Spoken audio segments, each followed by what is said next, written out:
Welcome to the lecture. In the last lecture, we have seen that what the descriptive analytics is. The main goal of the descriptive analytics is to summarize the data. So how to summarize the data? So before that, we have to study what the data types and the scales are. So over here, we are talking about the data types. It means the types of data that is there into the data set. We have already studied the data types in Python. So that was the data types related to the Python programming language. And over here, we are talking about the types of data that is available into the data set. So don't confuse between the two. So we have data types and scales. In that we have structured and the unstructured data. Then comes the cross-sectional, time series, and the panel data. So the first one, the structured data. So structured data means the data which is in the matrix form. So in the matrix form, we have some rows and we have some columns. We have some column labels also, and we have some unique IDs of the rows also. So the best example of the structured data is of the RDBMS, that is the Relational Database Management System. We can easily search any pattern from this RDBMS because it is the structured data. Over here, this is the example of the structured data. These are my column labels. These are my some unique IDs of the rows. And I can say this is in the matrix form. This data set it is in the matrix form. So I can say this is as the structured data. And I want to search for a phone number of user 1, which contains the user ID 1. Then I can easily search, that is the intersection of the row and column, and I will get one value. Now next is the unstructured data. Unstructured data means any data which is not originally in the matrix form with rows and columns. So we call it as the unstructured data. So the best examples of the unstructured data are the chat application, whatever you are writing the chats within the chat application. So suppose I am taking the example of the WhatsApp chat, and there are lots of messages into the chat, and I am giving you task that categorize this data into some rows and columns. So it is very difficult to arrange the data into the rows and the columns form, because in chat there are so many different words and every user is using the different kinds of dictionary words. So it will, this type of data set will not be in the matrix form, so it falls under the unstructured data. So like that we have different examples like social media data, emails data, images and videos, and the NoSQL data. So in unstructured data, it has some internal structure, but this structure is not fixed via some predefined data models or the schema. So it is called the unstructured data. So in the chat application, you have some internal structure, but it will be not in the matrix form, and it is not structured via the predefined data models and the schema. So it is called the unstructured data. Now next comes the cross-sectional data. Now what is cross-sectional data?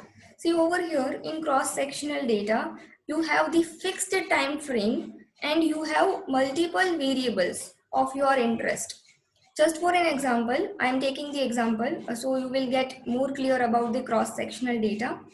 I am considering the data on movies such as budget and the box office collection. So this budget and box office collection will be my variables. So I'm interested in many variables. So over here, I have taken more than one variable. That is the budget as the variable and box office collection as the variable. Why I am taking this as the variable? Because I want the information about this two particular different variables, that is the budget and the box office collection. So over here, if I want to analyze the result regarding the budget and the box office collection of a particular movie, then I have to fix my time frame.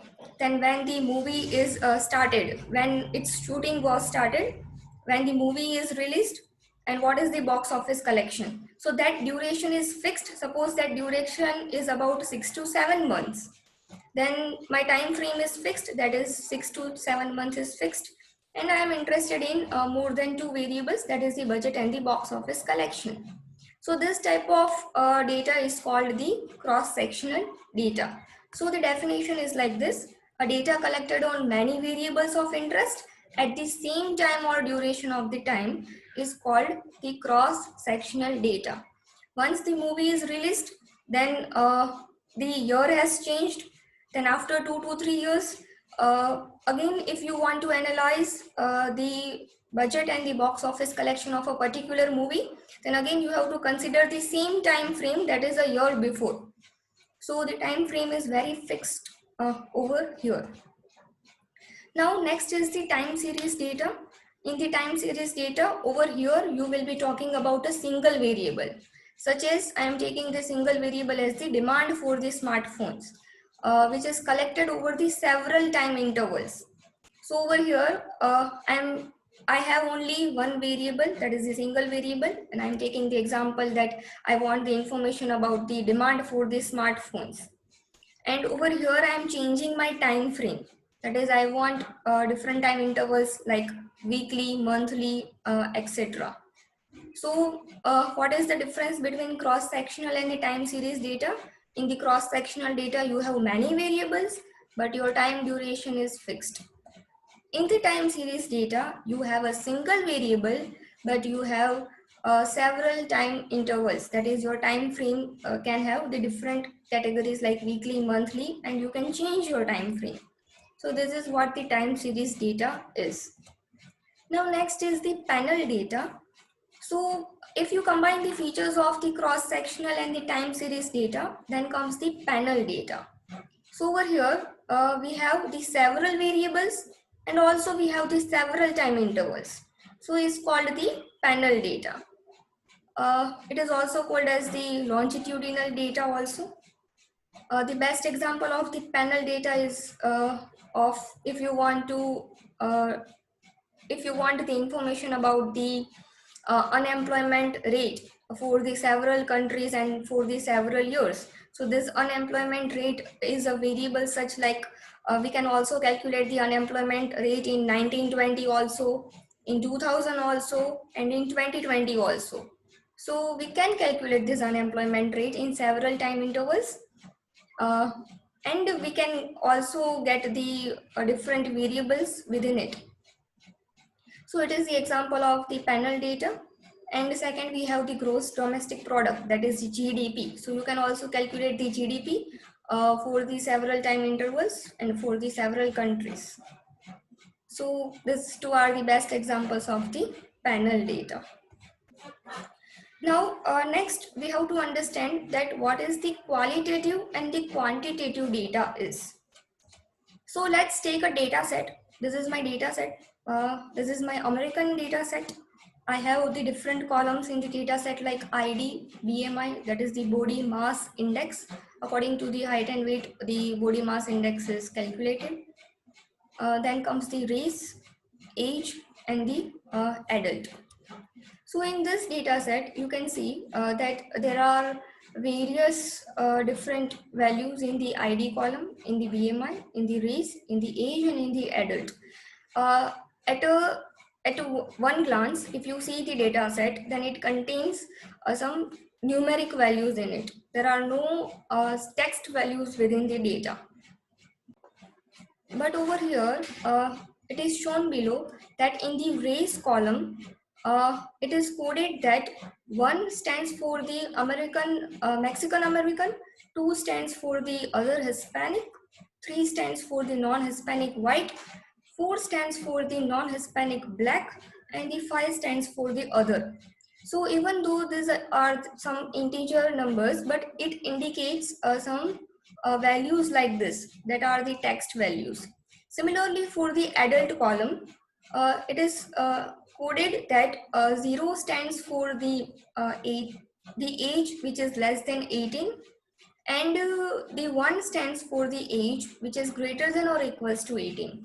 So like that, there are different values. 1 means a person who has age equals to 18 or greater than 18, and 0 means he is not the adult because he or she is less than 18. So this is how my data set is formed. Now, what do you think about this data? So if I take the example of the BMI and the race column, then which type of data it is, qualitative or the quantitative? So let's see, this is my race column and I can categorize the race column into the 5 different subcategories, which are this 1, 2, 3, 4, 5. It is mentioned below that 1 stands for the Mexican American, and the 5 stands for the other. Like that, in the similar way, we have the values regarding 2, 3, and 4. So the race column has only 5 different values. The 6th value is not available in the race column. So we have only the 5 values in the race column because it is shown over here below. Now, if I talk about the BMI, that is the body mass index, then it has so many values. It has values like 22.2 also. It has value like 23.7 also. You can see over here, the BMI has values like 23.2 also, 23.3 also, 24.7 also. So like that, if you try to categorize this BMI into different categories, then there will be so many sub different categories. But the thing is, it is not possible to divide to subcategorize this column because it is very difficult. So what do you think? It is called the quantitative data or the qualitative data? So the BMI is called the quantitative data because we have different values like this and we can't categorize it. Whereas race is called the categorical data because it is possible for us to categorize it into the different categories. So different categories has different meanings. So this is called the quantitative data, and such type of data is called the categorical data. Both are the numeric data only. So one is the quantitative and one is the categorical. This sort of data is some type of continuous data we can say, and these are the categorical data. Now, is it appropriate to take the average of this data? These are also the numeric data. These are also the numeric data. If I take the average of this particular race column, like 3 plus 5 plus 3 plus 4 plus 1, and I'm taking the average, then my average comes, suppose around 3 point something. Then is it appropriate that 3 point something is meaning of some category? So it has no meaning like that. So it is not appropriate to take the average of the race column, but yes, it is appropriate to take the average of the BMI column. So we can calculate the average of these values which comes under the BMI, and we can't take the average values of this race because it is of no meaning to take the average of the values which comes under the race column. Now next is different types of data measurement scales. So there are 4 different types of scales available: nominal scale, ordinal, interval, and the ratio scale. So we will study all these 4 turn by turn. So starting with the nominal scale. So nominal scale refers to the variables which are basically names, and we can say as the categorical variables. So even if we change the order, then its meaning does not change. Just for an example, I am taking the columns as the marital status and the industry type. So these are the example of the nominal scale data. So in the marital status, I have 3 different categories as the single, married, and divorced. So I am giving some integer values to all these 3 categories. So wherever in my data set the single is written, I have to write over there the value as 1 in the marital status column. In the marital status column, if 2 is there, it means it has a value like married. And if 3, then it indicates the value of divorced. Like that, in the industry type, we have 3 different categories like manufacturing, healthcare, banking, and finance. So over here, if I change the order, then it will it will not give any effect in my data set. So even if I write the single at the last and the married at the first, then if I am changing the order, then in the result, there will be no effect of this change of order. So it is called the nominal scale. Now next is the ordinal scale. In ordinal scale, again, it takes the categorical data only, but over here the order is very necessary. Just for an example, I have the example of the ordinal scale data, that is how satisfied are you with our service. If an organization is asking such question to their customer, then they have different categories of the variables, that is the categorical data, like very satisfied, very unsatisfied, somewhat unsatisfied, neutral, somewhat satisfied, and very satisfied. So very unsatisfied is worse than the somewhat unsatisfied. Then somewhat unsatisfied is again worse than the neutral. Neutral is again somewhat worse than the somewhat satisfied. And very satisfied is a good result, you can say. So over here the order is very necessary. So over here I have given the numbers to the different categories, labels like 1, 2, 3, 4, and 5. So over here if I change the order, then it will affect into my data set. So if I have given the 1 as the unsatisfied and I am giving the 2 as the very satisfied, then if I am changing the order, then there will be some effect into my data set. So what is the difference between nominal and the ordinal?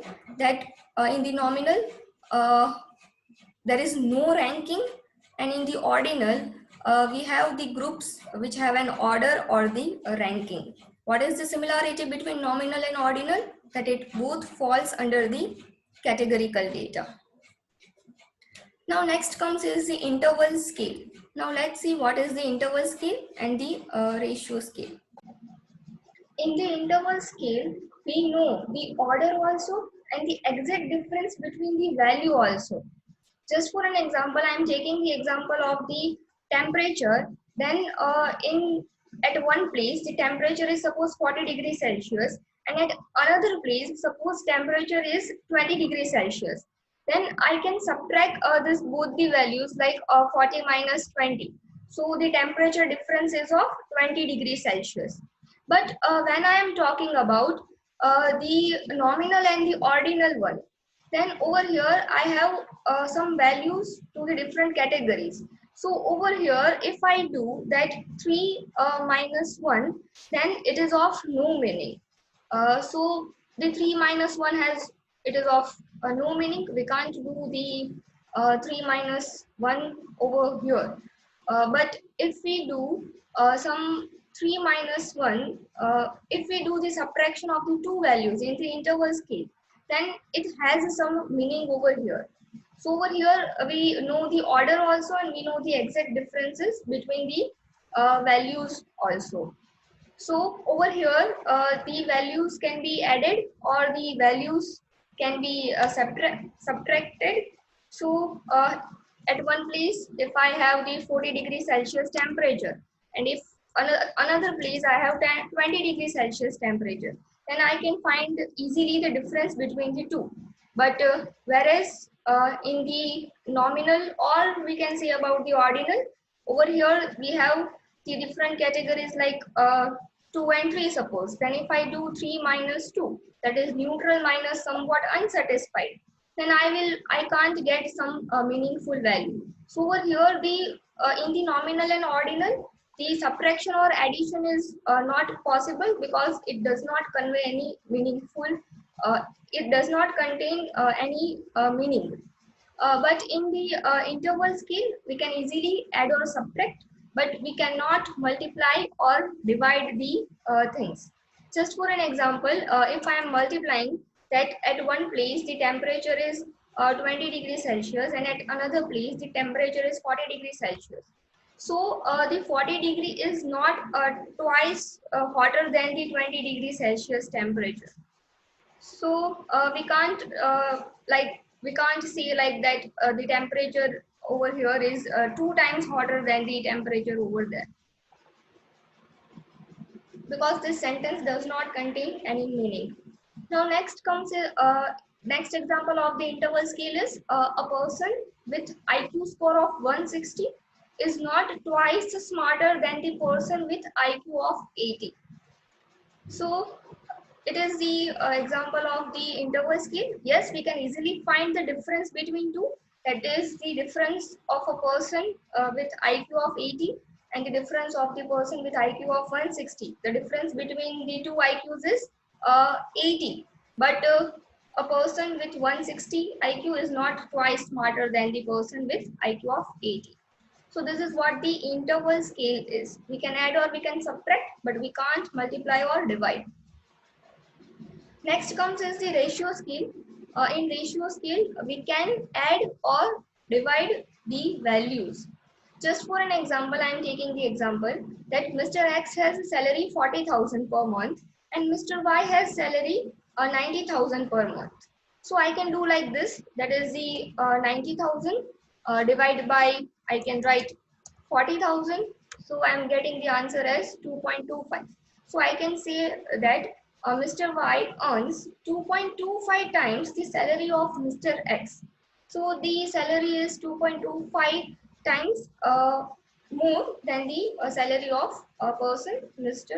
X. So over here I can divide or I can multiply the values of the data which comes under the ratio scale. So in the ratio scale, you have to main focus that we can add also, we can subtract also, we can divide also, and we can multiply the values also. So the four scales of measurements are there. What is the basic difference? So let's see the summary. In the nominal scale, it is used for naming variables and there is no particular order. Just for an example, I am giving the column name as the eye color. Then it contains the values like blue, green, purple, and suppose black and brown. Then if you even change the order, then there is no adverse effect in your result. So over here, the order is not compulsory. In the ordinal scale, the order is very necessary. Just for an example, I have like happy, neutral, and unhappy. So it is very necessary that it must follow a order. You can't write happy, unhappy, and then neutral. So it is very necessary to follow the order over here. Next comes the interval scale. Over here, we have some equal intervals of the same distance. You can add and subtract over here. So if I take the example of the time zone, then the time of America is 10 hours behind than the time of India. But I can't say the statement like that, that the time of India is twice the time of the America. We can say either the behind or the ahead, but we can't say the twice or thrice the time of the America. So this is what the interval scale is. Next comes the ratio scale. The best example of the ratio scale is the weight. We can say that the weight of a person is thrice the weight of the another person. So over here the scale is used and it is in the measurable intervals. So the example is also given as the weight. Now take pen and paper and write down the answer of all these questions. So let's start with the first one. You can pause the video in between. You can view the question and just write down the answer on your paper. Question 1. Which political party are you affiliated with? Independent, Republican, Democrat. Which type of data it is? Choose the correct answer. Categorical or quantitative. Question 2. In a data set, a column which contains age of a person. So which type of data it is? Categorical or quantitative. Question 3. Which type of data below is? Choose the correct answer.